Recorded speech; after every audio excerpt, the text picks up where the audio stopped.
Everyone wants to find the best deals on ESA approved items, but what happens when the receipt given has very little details? No one wants to have a transaction denied as a result of the receipt failing to show required item descriptions. Let's talk about submitting for reimbursement with vague receipts.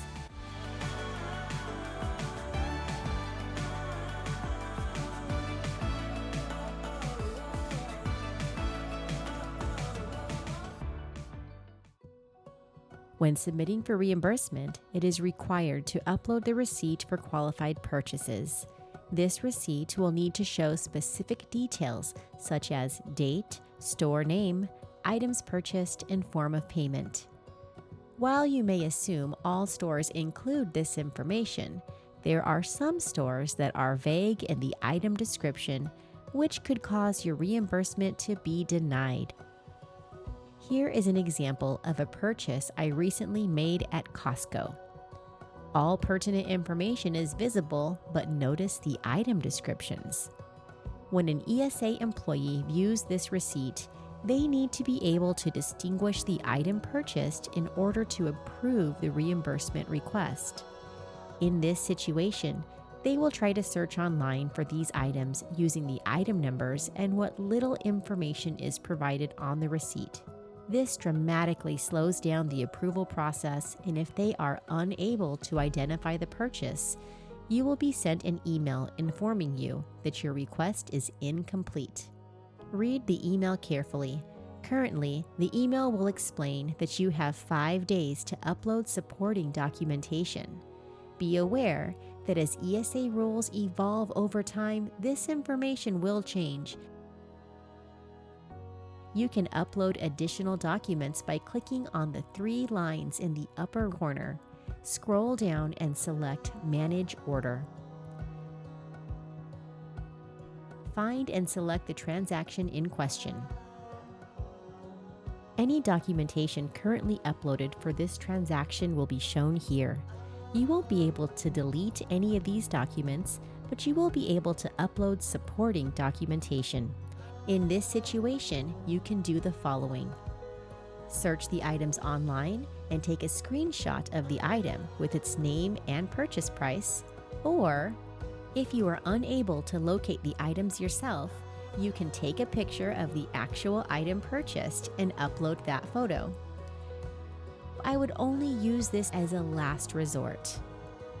When working with Costco specifically, there is another way. Log into your Costco account and select Orders and Return. Choose the method you use to purchase, between online or in warehouse. Locate the receipt. I was surprised to find that the Costco website receipt provides more detail than the receipt given at the time of purchase. With this information, I am able to identify the purchases as well as successfully search for them online, so I can create screenshots and upload them as additional documentation. For debit card users, ESA debit card purchases are not allowed at Costco, so let's change the scenario to a debit card purchase made at a different business. And in that case, you would use the same information applied for reimbursements, meaning it's your responsibility to provide photos or any additional information to help the ESA employee identify the products on your receipt. Additionally, for debit card users, remember that receipts need to be uploaded for each purchase, and it's important to strictly follow the deadlines for receipt uploads. You can find these dates on the Department of Education website under the ESA Handbook. Please note that according to the handbook, debit card users are required to upload a corresponding receipt after every 20 transactions to avoid Class Wallet debit card deactivation and to continue making purchases with the debit card. If these documents are uploaded in the 5-day request window, there is no further requirement on your end. An ESA worker will automatically review this request on the 5th day, and if the documentation is accepted, They will approve the reimbursement or transaction. If you miss this deadline or choose to ignore the instructions on the email request, your transaction will be officially denied and you will receive a second email with this information. If you receive a denial, you will be required to resubmit the entire request. All denials require resubmission.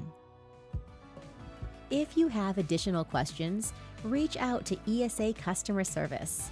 They are knowledgeable as well as an important member of our ESA team, and they want to help us through this process.